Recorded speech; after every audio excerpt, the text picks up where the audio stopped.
Hey guys, welcome back to another episode of the Finding Reason podcast. It is season 4's host, Eric Freedom, and today I am with Coach Johnny D. What's up? What's up, dude? Doing well, man. Thanks for joining me here today. Yeah, of course. What do you want to talk about, dude?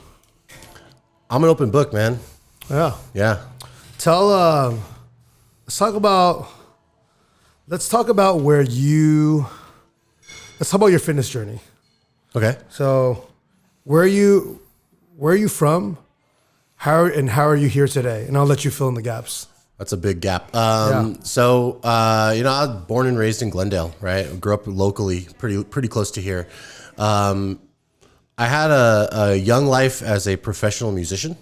I got a major in music, and I toured the country and the world playing my drums, and I really liked it, but I didn't have an upbringing with focus on health. And I found myself in my young 20s weighing pretty close to 500 pounds. And I decided that I needed a change, put my career on hold. Didn't have many resources because I'm pretty old. So back then the internet was pretty new. And, all you could really do is ask around and get some help. But I had a buddy who was currently active in the Marines, and he gave me some tips, and he was actually the person who introduced me to CrossFit. And then, in about an 8-month time frame, I lost 100 pounds. That's crazy. Yeah. And then what age was this? 23, 22. I was fresh out of college. So Wow. 21, 22. So, Yeah. and then you toured the country playing your drums for how many years before that? I was a professional musician, getting paid to play my drums from age 16, 17 up until I put a hold to my career at 25. So just under 10 years. Dude, I knew that you played the drums, but I didn't know you played the drums. I was good. I am still good. I just don't get to Like, play. I just don't get paid for it anymore. What kind of so dude, so when I think of drums, I'm so sorry, but I think of Step Brothers right away. I'm way better. I'm way better. I think of the brothers and Step Brothers. I let people touch my drum set. Okay. But is it like rock drums, or is it like what genre of music were you playing drums for? I started out playing rock. Okay. Old, okay, I'm in my 40s. So to not date myself, learning how to play songs by Green Day and Weezer when I was in middle school and high school. Cool. And then is Green Day the I walk this lonely road? Yeah. Okay. Good job. But I was really into music, and it was everything for me. And I got a full scholarship to go to study it in college. And so I went up to a school in Valencia called the California Institute of the Arts. Okay. And it's pretty cool because they have the average incoming age of a freshman is 26. Okay. It's a talent-based school. And I got in there when I was 17. So I had a full scholarship to go there, studying music, studying drums. And my degree is in jazz studies. So that was my major focus. But I used to be so proud of myself. I had this business card that said, my name and my phone number, and it said drummer, all styles. I could literally play this part of you, bro. I could play anything. I did not know this part. Not a lot of people know that. I knew you were a drummer. I knew you had a passion for playing drums, but I didn't know that it was. There are songs that you hear on the radio that are me playing the drums. That's crazy. Yeah. So okay, I mean, so that's a huge part of your life. It was, yeah. And then how does that part of your life now intersect with what you're passionate about and excited about now? I think that going from putting that career on hold to take care of my health and address those needs, because I was at that time, you'd make the most money playing music by going on the road and doing tours and things like that. And so I would leave home for a while. And when you're on the road, you're fed what's given to you. You get a per diem for exploring town and stuff like that. But most of the time it's you get there to the show, you're doing sound checks, and it's craft services, just like anybody who works in the industry, and the food choice is not that great, and so you just eat what you can. And not that at that time I knew what to eat. I just was a hungry person and would eat whatever I wanted. Yeah. But I put that time on hold.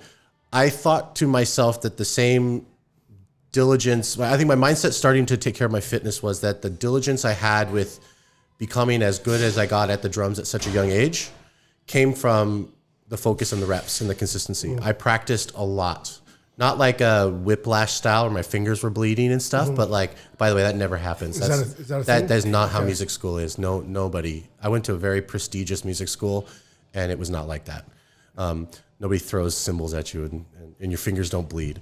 I did break a finger once, but that was at a gig by accident. Nobody broke it. But you practice every single day. I would wake up earlier than everybody and practice in my room for a few hours, and I would go to my classes, and I would come back and practice more, eat, then I'd have rehearsals with bands, and then I'd have gigs at night. So I was literally playing my drums or studying music for 8 to 10 hours a day. And I became equally obsessed with trying to figure out how to do that for my health. And I think that's why I saw such an extreme result in such a short amount of time. So let's kind of some context here. You grew up in Glendale. Yeah. You go through the traditional school system. You have like a music bent kind of. Yeah, we didn't have a marching band at my school. We had a drum line, and I was the captain of that drum line. So did the drum line. So you did music, and I did the jazz groups. I played brass instruments, and then one day our drummer quit the band, and my drum teacher was like, "You play drums in the drum line, right? Or my music teacher said that, and he handed me a video, a cassette tape." Of Miles Davis playing with a guy named Tony Williams. Tony Williams is kind of like the GOAT of jazz drumming. And he's like, "Couldn't you learn how to play this?" And that was my junior year of high school. And I'd already played some drum set, but never jazz. And he was like, "Can you learn this?" And I learned that. And actually, at the end of the year, we had a recording session where we recorded that group. And those tracks that I recorded were the tracks that got me my full scholarship to college. So I had a whole year of other studying, and I used my junior year recordings, my first year playing jazz, and I was awarded a full scholarship to school. What was, during that season of your life, what was the narrative for you when it comes to health? Like what? Oh, it was zero. Like it was, it wasn't even conscious. I was 16, 17 years old. It was just. Because you said at your peak you weighed 500 pounds? Yeah. Dude, like 500? Okay, so like, to be 100% clear, when I decided that I wanted to change my health and lose weight, I didn't know what I weighed. I knew that I was up there. I knew that I was really up there. And I had a scale at home, and it went one time around and stopped. And it stopped at like, because there's a limit. It was one of the, it wasn't how old digital. Were you then? This was like just out of college. So this is like 21, 22. Okay. And it went around. And so my first goal was to like find a scale that I could do that without having to go to like a recycle center or something like that, you know? And so in the beginning, I didn't know what to do. So I just walked. So this is a real, okay. So let's rewind a little bit. This is at 21, 22, this is a real thing for you. Like you're literally thinking, if I want to know my weight, I have to go to a recycling center. At that time, that was like the only thing I could think of as a way to get it. You know what's crazy is Wayne. I took him to a recycle center. Yeah, it's not before. It's nowadays like scales. Maybe this is a downgrade in what America's going through right now. But nowadays scales go up to like 500 pounds. You want to know the craziest thing? In-house scales. You want to know the craziest thing is when I took him to the recycling center to weigh him in, and he like saw the number on the scale. Well, like he was really happy to kind of know. He was really happy to know. Because I think it was like, for the first time, I know in a long time. Yeah. Well, I went through, in the beginning, all I did was walk. It's all I really could do. I was really self-conscious about it. So I lived in Glendale, right by the base of Glendale College. And they have that street that goes from the 2 freeway down to the base of Glendale College. I know this is my street. I own this street. Still, it's a 400-meter length up and down, and it's a 45-degree angle. It's a very steep road. And I remember having like that turning point where I was like, I need to do something. I'm going to go for a walk. And I waited until it was like 3 a.m. because I didn't want to be like, I was so self-conscious about being like that big guy walking outside. Wow. And so I waited until like middle of the night. I walked to that hill, and I was like, I'm going to walk up to the freeway. And I got about halfway up, and I had to like untie my shoes because my feet were throbbing with my heartbeat. And I sat on the curb, and I just leaned over and threw up. And then walked back down, and it kind of defeated me. And I like kind of stumbled back home. And then I was like, yeah, that sucks. I'm really, really unhealthy. And so the next night I tried to do it again. I made it to the top. I just took it easier, but I was like, just get to the top of the freeway and come back down. And I did that same route, started all my exercise for like more than a year straight with that same route, just hitting that hill first every single night for well over a year until I was at a point where I could run up it. Wow. And then like I remember taking like a step back. This is a funny story. My girlfriend at the time weighed about like 115 pounds, and I had lost about that much. And I remember I had to go for my run. We were doing it earlier in the day, and I told her, I was like, hey, this could be fun. Why don't you hop on my back, and I'll piggyback ride you up this hill, because I wanted to feel what it was like to go back up the hill at my old weight. And I made about halfway through it, I dropped her, and she skinned her knee and got all mad at me. And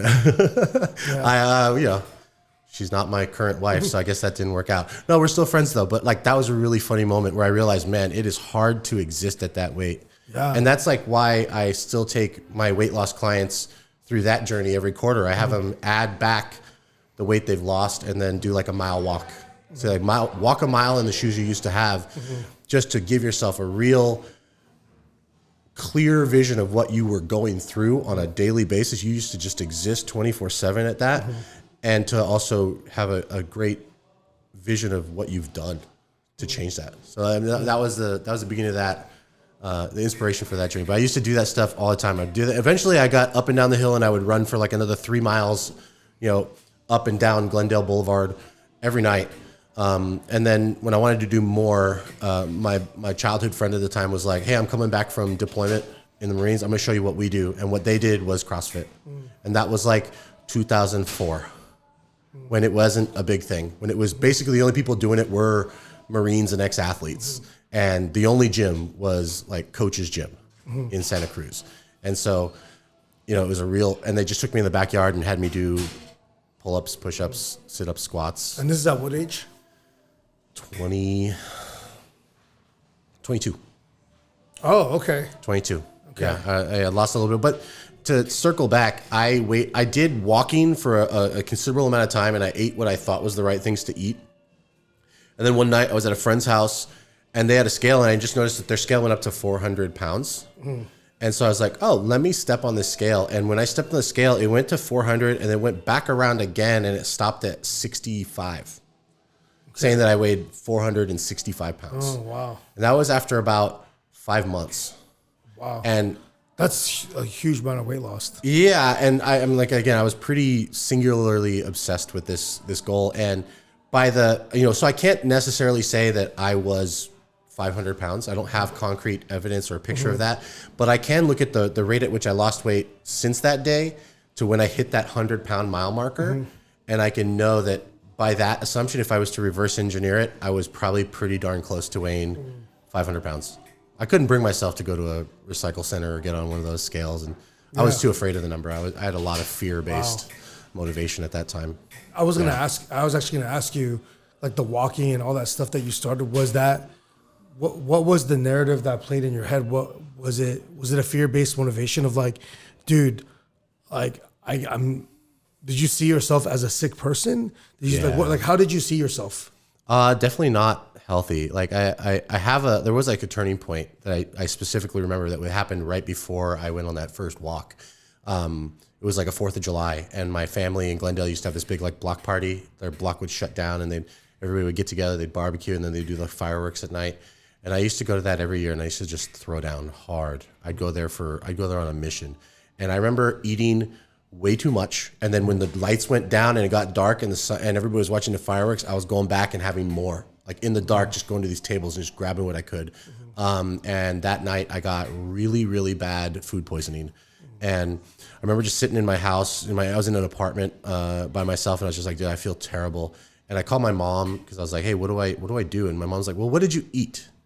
And I was way too embarrassed to tell her that I ate so much that I had no possible way of figuring out what could have been the thing that gave me this food poisoning. It was like that moment where I was like, I ate so much that I can't even recall. I was like a blackout eater. Wow. And so that, and I'd recently like probably, not within a certain amount of time of that, I'd broken up with a girlfriend. And so I was like single, lonely, finding food for happiness and Yeah. all that stuff. And it just sent me over the edge. At the same time, I remember doing a gig where I was playing with a dude that was just notorious for being like a very fast jazz player. And I could play very, very fast jazz. I was kind of known for being able to not reach a limit in terms of the speed at which I could play. And this guy and I would play, and it was just burning, like smoke coming off the drums and the saxophone. And I just remember one night being like, I'm tired. Like, I'm getting too unfit to play my instrument. And that same sax player came to me and was like, well, you know, this is a very art schooly thing. So like very, very far out talks and conceptual talks. He was like, you know, if you think about it, man, our body is our instrument. And if we're out of tune, then we can't play our instrument in tune. And I was like, oh, you know, mind blown. I'm still hungry, but dang. And I remember hearing that, and all that stuff kind of came to the front. And I was just like, you know what? I got to do something. And the only thing I could do was just go for a walk. Yeah. And that was the beginning of it. That was a huge turning point for me. And during the walks, it was just like, you know, why am I doing this? It was also, it became a very great time for me to kind of organize my head. I had a lot going on. I was really young. I was really lost. I wasn't making a lot of money in my career. Probably a lot of money for a kid, though. It was hit and miss. You'd make the most. You'd make your steady money. Well, what I mean is teaching, like, I mean, you're like, if you're like 17, 18 years old and you're getting paid to do this thing you love, you're like, yo, I made it. Right? No, I didn't feel that way. You didn't? It wasn't enough. I mean, well, probably if I think back on it, my biggest expense was food, man. I would throw down a lot of money on food. My rent was like $600 a month for an apartment in Glendale, because this was a long time ago. And, you know, it wasn't that bad, but I would go to like Whole Foods and drop a huge amount of money on food. And I would go to like Fish King, which I live right by there, and, you know, crush it over there. I ate all kinds of food. I just ate way too much, but I just never felt like I had a steady, and also like the music industry has a lot of peaks and valleys. So I would make a lot of money when I would go on the road with somebody, and like all your expenses are taken care of. But then you'd go on the road, and then your students that you had at home you'd lose a couple students, and then you'd come back, you'd rebuild your roster of students, and then you get called to back go on the road. So you had steady income, and then you had very unsteady. So it was a lot of peaks and valleys. I never felt like secure. And so I was like at a crossroads with that. And then my health was bad. I just needed a big change, and that kind of sparked the momentum to go in that direction. Yeah. It sounds like, me knowing you, and you're not a drinker, you haven't been a smoker in the past. Nope. It sounds like your big vice was food. Yeah. All the guys at school, all the musicians were like, you know, I would lose gigs because I was kind of straight edge and that I didn't drink a lot. I did drink occasionally, you know, recreationally, but I never smoked. I never smoked. I never did any drugs, and I would actually lose gigs because I didn't do drugs. Wow. You know, but I didn't care. It was always food.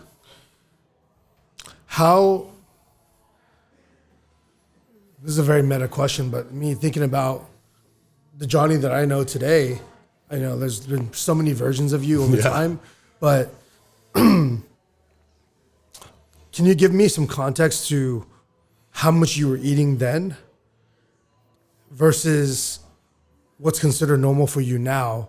And what has that journey been like to go from someone that's eaten that much?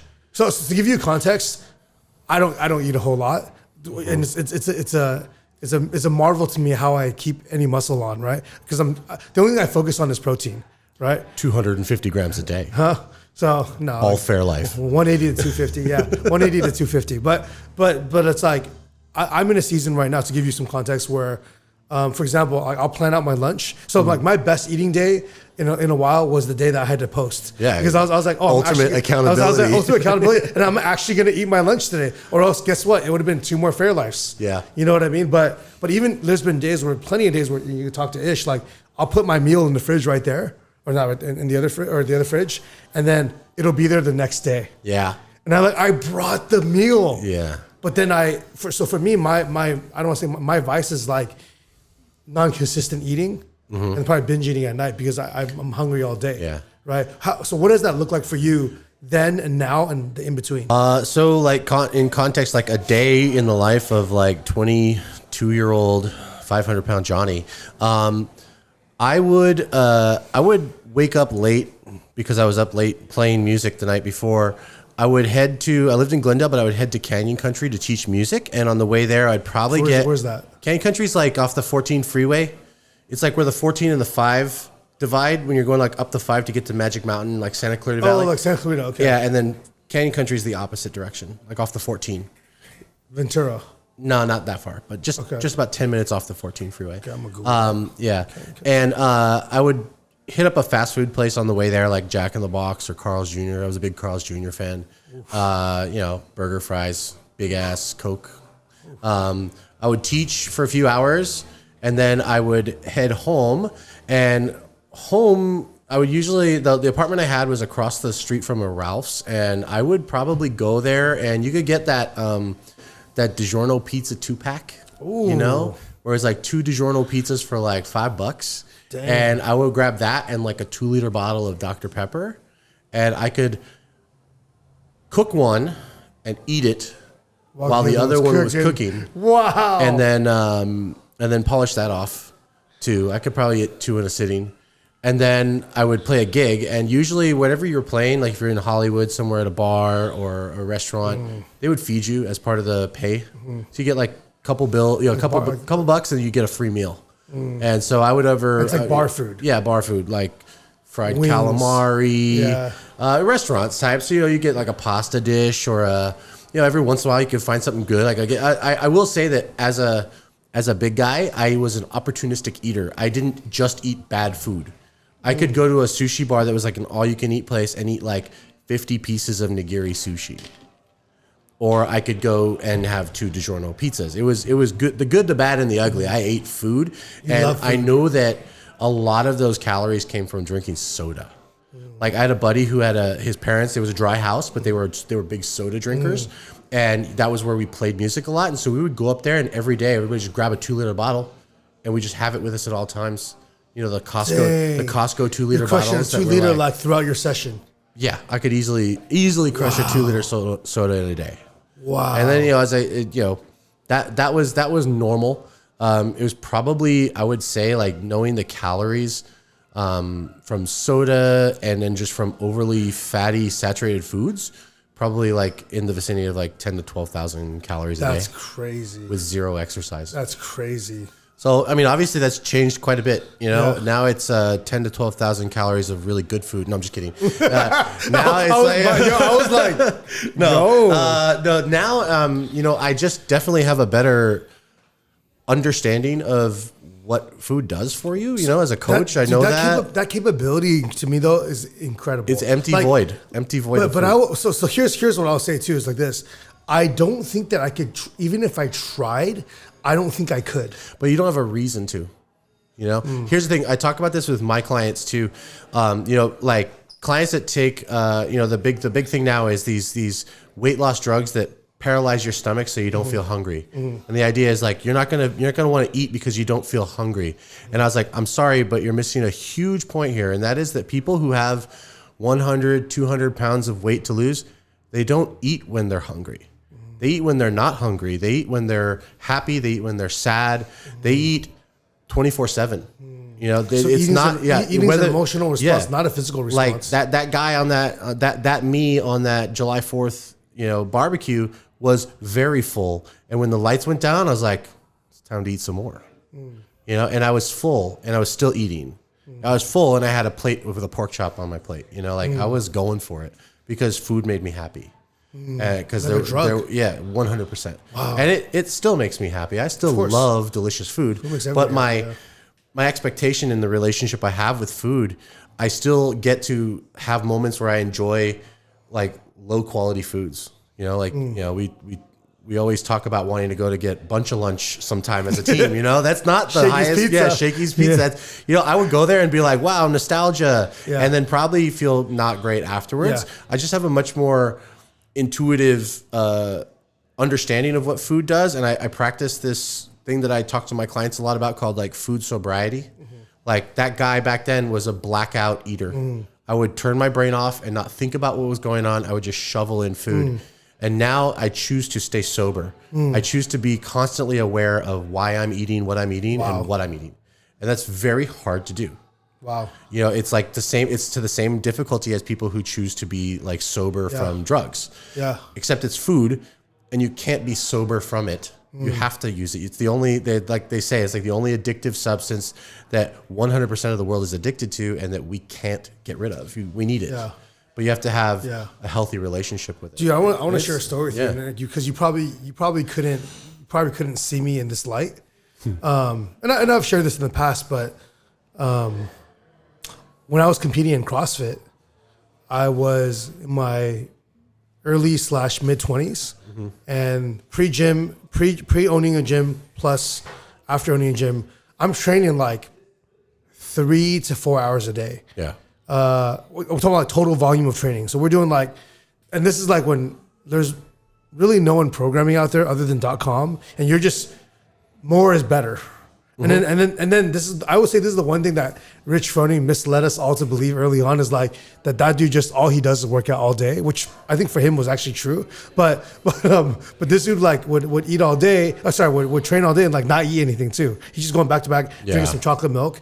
And me as a young person inspired by something like that, also dealing with demons of my past and all these, family things, emotional things, self things, internal things that I haven't worked through.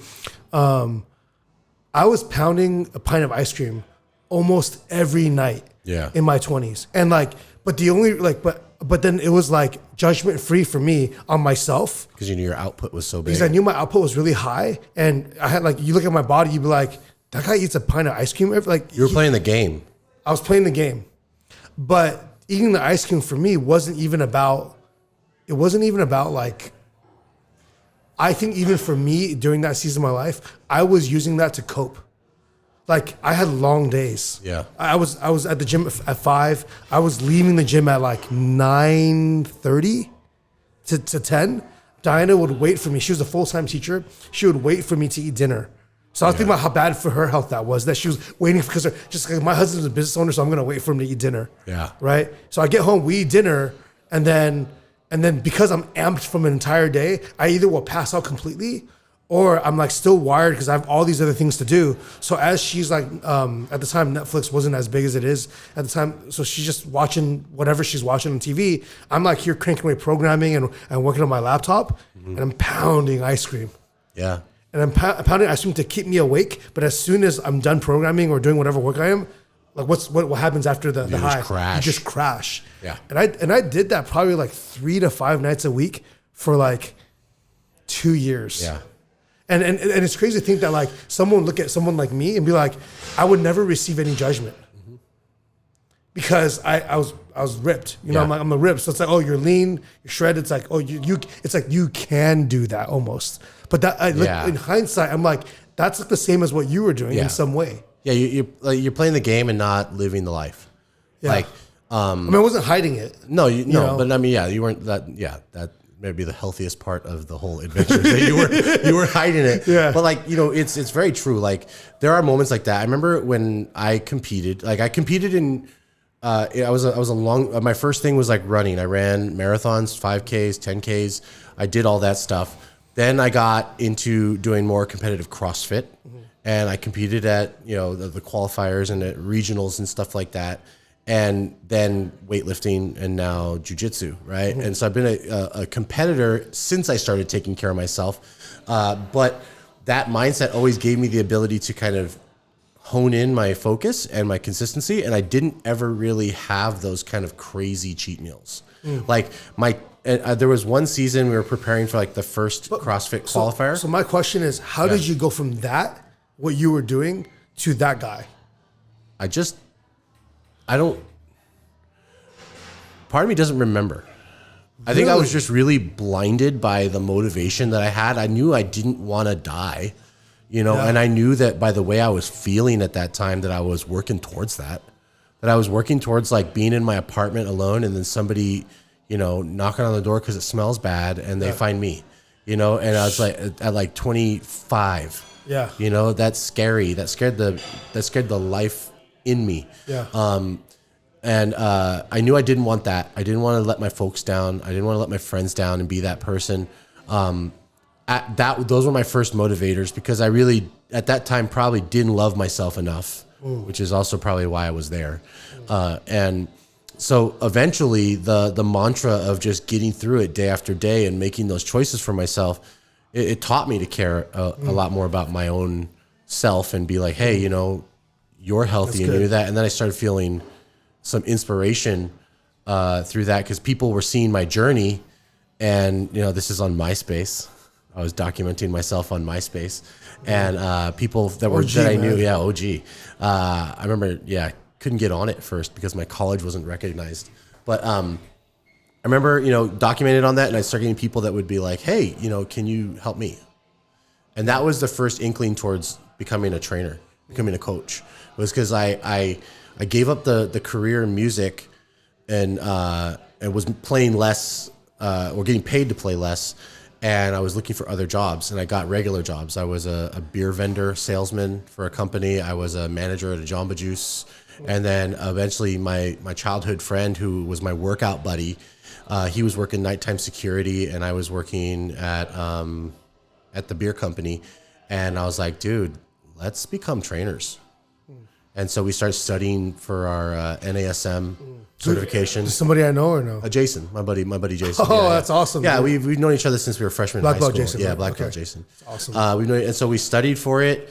We both failed the first time we took the test, but we did it all together. And then we got hired. Or we got past it. He got hired at a 24 Fitness in Altadena, and I got hired at the one that used to be in Sierra Madre in Hastings Ranch. And we started our careers as trainers. It was much more gratifying than music was for me. Music was fun for me.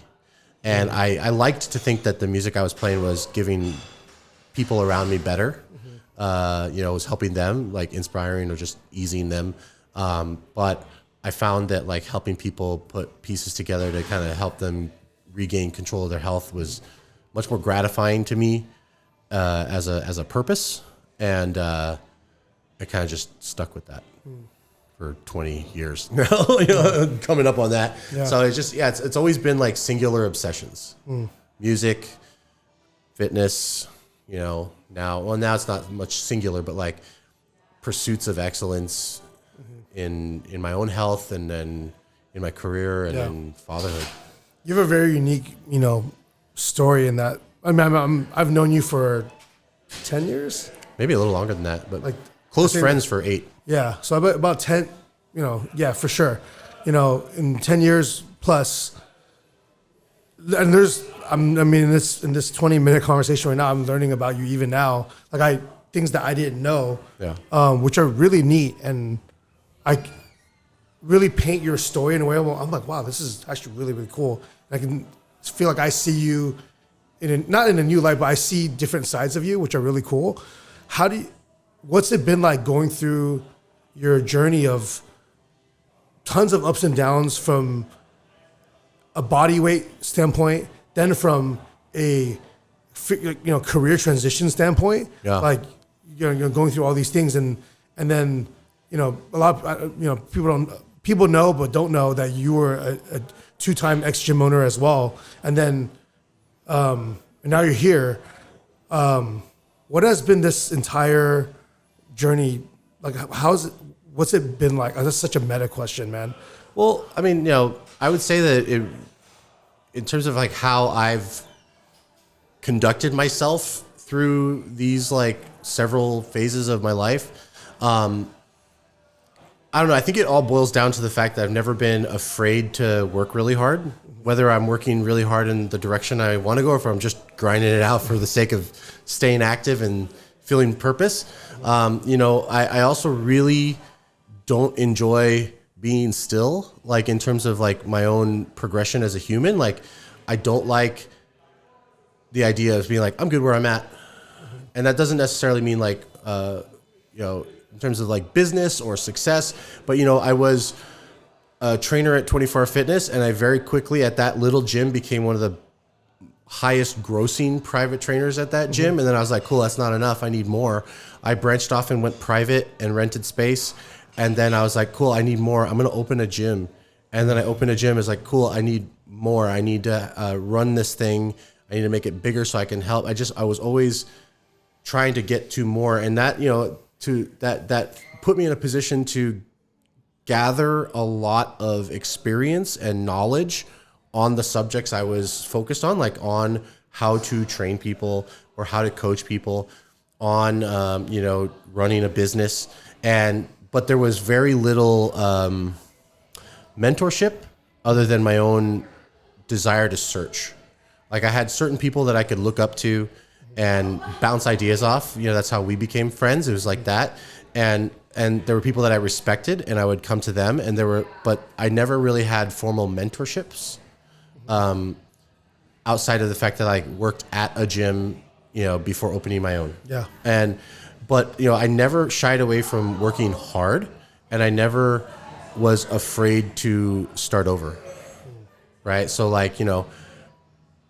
leaving 24, opening up my own gym, then closing that gym to open up another gym, then selling that gym to start a different career, and just going back to the basics, just being a great coach.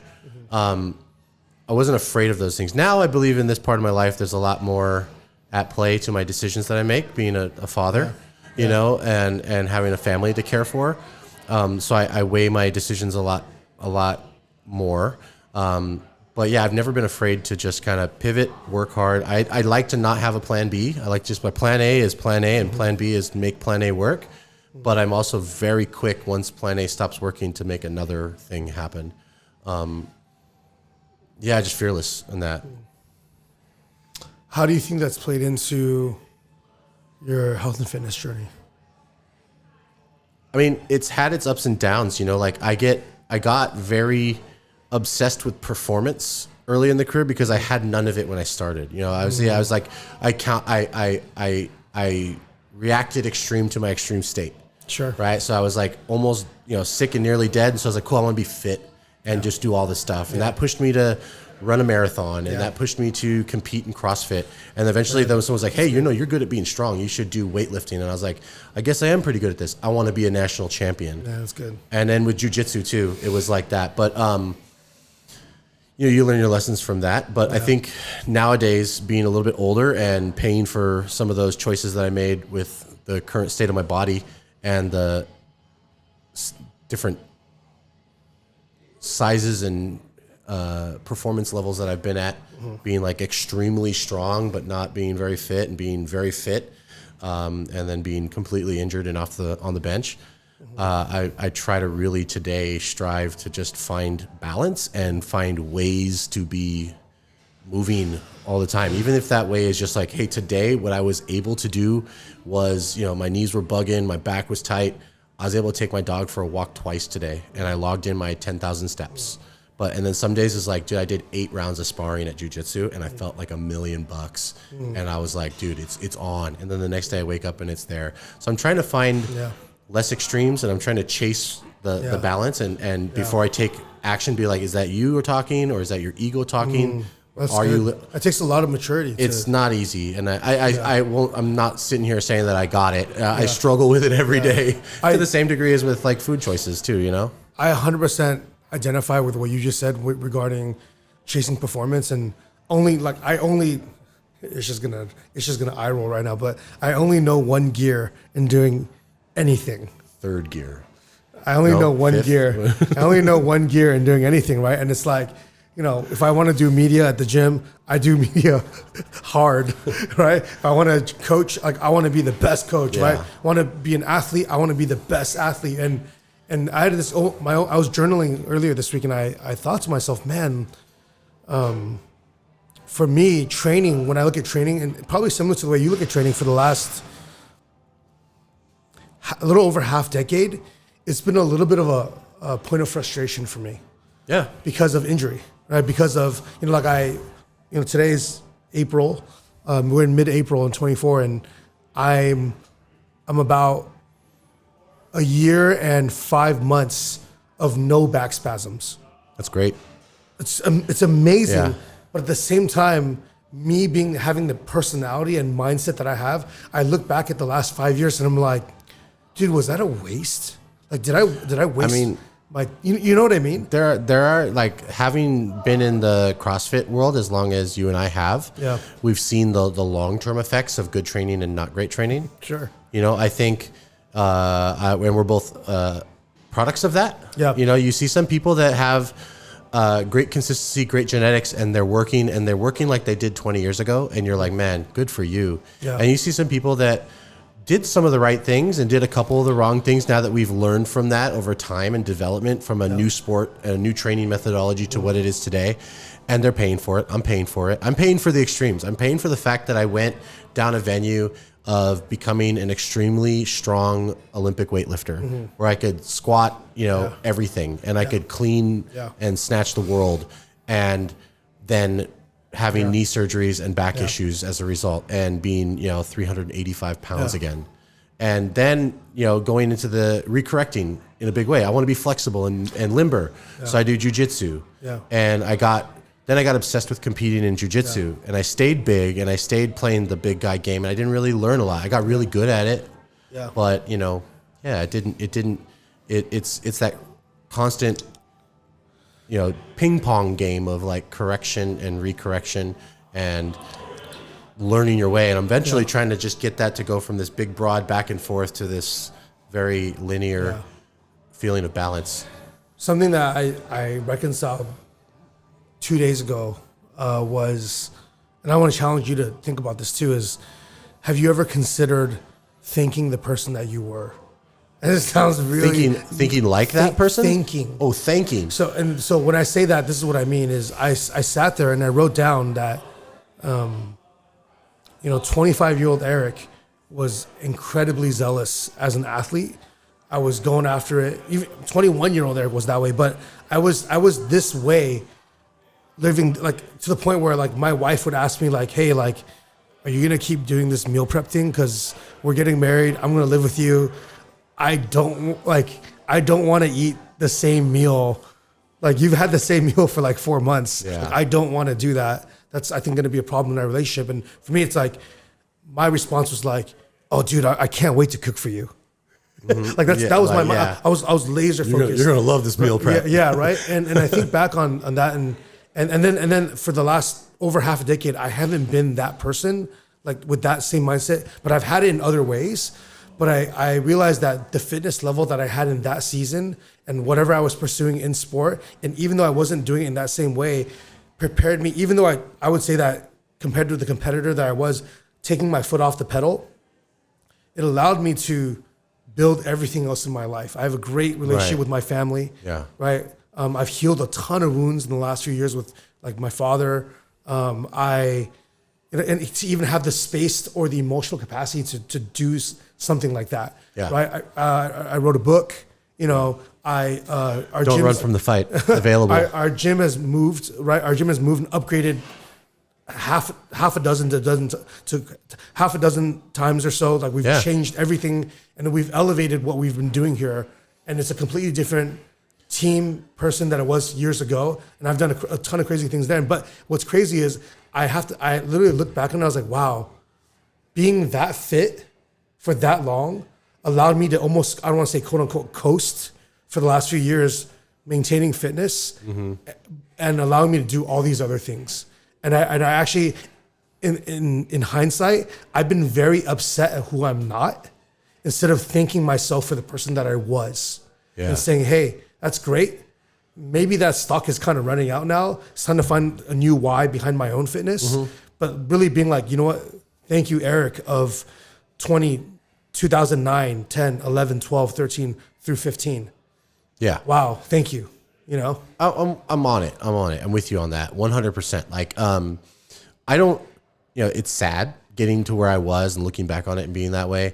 I wish that I never would have gotten to a point where I was 500 pounds. I wish my parents would have raised me and my siblings valuing health in a different way than we learned. I don't regret me being me ever. Yeah. It's okay to be unhappy with where you're at and not satisfied, but I don't think I don't think I would look back on this and be like, I know for a fact, if I was to say, like, if I was never 500 pounds, I would not be the trainer I am today. I would not be the coach I am today. I would not be able to help people journey through that with the same level that I have at this moment. You know, I don't regret, I don't hate that person that I used to be. I am grateful that I went through everything that I have gone through with, you know, going from my own personal journeys with fitness to starting my business, to failing at a business, to starting another business, to getting married, to getting divorced, to, you know, losing family, to opening and starting again, to, you know, having a kid, to starting careers over again. I don't see those as failure points or pivot points that would make me not like the person or feel less than thankful for the journey, because that's everything. It's just like a totem pole of my former selves. And rather than like being unsatisfied with where I am, I try to look at where I know I want to be and then identify the lifestyle that person has and then try to adopt it and see how it differs from what I'm doing now. That's good. Yeah. Like the lifestyle I'm trying to live right now is the 46-year-old healthier Johnny. It's 4 more years from now. Who's he going to be? How's his energy with a 6-year-old and a 7-year-old that's in school and playing sports maybe? What's his lifestyle look like? And I'm trying to figure that out so I can live that way now so that I exceed that when I get there. You know, I don't have any regrets. As we kind of wrap this up, you know, man, thank you for sharing all that you've shared. That's no problem. Some good stuff, man. How, man, I want to ask so many more things. But, Season 5. But, okay, let's ask this first. What is, you know, we talked about food a lot. What are 3 places, a few places in the San Gabriel Valley or within a driving distance of Reason Fitness that are like, I go here, I know the food's going to be good, but I also know it's going to be good for me in some way or more ways than not. What are some go-to spots? Well, I am married to a wonderful Chinese woman. So a lot of that as a family revolves around different food from her ethnicity. My favorite place right now where I can get really tasty food and be equally healthy by choice it's a hot pot place on Rosemead and Las Tunas. And so I don't butcher the name. Say it in Mandarin. Let's go. Okay. Here we go. Chun La Hao Chongqing Hot Pot. Here we go. It's good. It's like a la carte and it's pretty fancy, but they use like not expensive cuts of meat and then they process them to be really tender when you get there. But I don't get the hot lava hot pot. I get just like broth. I don't mess with that. I can't mess with that. My wife does. It's like that yin yang shaped hot pot. I call that disrespect to your gut. It looks like the core of the earth on her side, and mine just looks like water. But you get the beef, and they mix the beef up with like a raw egg, and so you scramble it over, and the egg coats the beef, and when you cook it, it's super tender. And that's just eggs and beef. And then I get like cabbage and mushrooms and you know, sometimes some shrimp or something like that. So I can load up on protein and veggies and not feel too guilty about eating out. And there's very little that is being put on my plate that I don't have control over. Right on. Yeah. Any other spots that are your go-tos? My other go-to spot is kind of like my freebie spot where I don't necessarily think like I want to be healthy, but every couple weeks, maybe once a month, if I'm being on it, I go to Claro's Deli, man. Oh, I'm Italian. Okay. Right? Okay. I'm half Italian. What's the go to the Big Mike? I get the Grandma Jerry. Maybe just some roast beef and turkey. Okay. You know, and just a good sandwich. Yeah. Right? And then go there and get other things. Like if I want to get pasta, I'll go buy pasta there. But you know, it just soothes the that's the Italian. That's the OG spot for a reason when we were at 1.0. Oh yeah, it's just up the street. It's up the street, and then now because the kids go to jiu-jitsu at Logic, I literally will walk over next door. I literally just go, can I get a quarter pound of turkey and then a quarter pound? So I got a half pound of meat, and I just eat it out of the paper, out of the butcher paper like a freak. But yeah, it works for me. I'm not a big. I don't have a huge variety. Multiple shabu places, like multiple hot pot places where I kind of do the same thing everywhere we go. Yeah. That's your favorite kind of meal. Lawn beef noodle. If I want to get my wife loves good beef noodle soup. Lawn beef noodle. Yeah, it's over on Duarte and 2nd. It's a little tiny hole in the wall place. I think that's Kara's favorite too. We bonded on that. They got the hand pulled noodle over there. Yeah, we bonded that. But other than that, I keep it pretty chill. When I do go out, it's usually something along those lines. Right on, man. Yeah. And then one last thing that we like to ask our guests is, what is one item of significance that has had a big impact on your health and fitness journey? Okay. I had a lot of time to think about this one. I wasn't really sure where I wanted to go with it, but I brought these. Let me pull them out of my backpack. Pull them out, dude. Oh, I thought it was gonna be your water. Okay. It's You brought the medals out. I have do a screenshot right there, baby. Show it out. Show it out. These world championship medals. World champ. Oh, dang. 4 different categories. 2 gold medals and a bronze and a silver from when I was a blue belt in jiu-jitsu. So quick story on it. I was nervous about being a competitor in the sport, and a friend of mine that's a really great black belt and a longtime friend's like, dude, just compete as much as you can to get the nerves out. I decided that year I was going to do a tournament as often as there was one. And in 12 months of time, I did like 13 different tournaments, and it culminated in this world championship tournament. They had 4 categories. There was my belt rank, like blue belt at the time, and it was my weight class, and then there was the open weight class wearing the gi, and then my weight class and the open wearing class in no gi training. And I was able to win my open weight classes, which is where you compete against everybody who's won in every weight division. And I went into those categories and won gold in both brackets, maybe the overall #1 ranked blue belt in the world. Right. Wow. So these gold medals are from that, but more so, I'm proud of that because in the end, there was a 2-day competition. I had like 16 different matches in that 2 days. And you got to go 16-0 to win. No, it's bracket style. So like for example, one of the brackets, like the open weight class in no-gi was a 3-person bracket. So they do round robins. So it's best out of 3. So I compete against one guy. Yeah. I beat him. I lost to another guy. Those guys fought, and I fought the winner of that guy, which was the guy who beat me, and I beat him, and then I won. So I had 2 wins. The other guys had 1 win, 1 loss. So I win. Very cool. But yeah, I remember the silver medal most, because I worked my way through a really large bracket, and both figuratively and literally, these guys were all gigantic. They make me look tiny. And I got to the finals against a guy who was, at the time, was Wiz Khalifa's bodyguard. Wow. And I grabbed this guy's wrist, and it was like grabbing my thigh. It was like this big. And he just slammed me down to the ground, and within a moment, I tapped under like suffocating submission. Wow. And holy moly, it changed the trajectory of how I trained jiu-jitsu. I stopped wanting to just be a big guy, doing like the King Kong versus Godzilla thing. Yeah. And just, it completely changed everything about it. And 4 years later, or more than 4 years later, I have a completely different respect for the art and a different skill level because of that. So I remember the silver more than the gold, but this was the culmination of a very, very challenging year and a lot of hard work. I love that. I remember the silver more than the gold. I like that. Yeah. I remember all the losses way more than the wins. Cool, man. And one last question, and we're going to wrap with this one. Got about a minute left.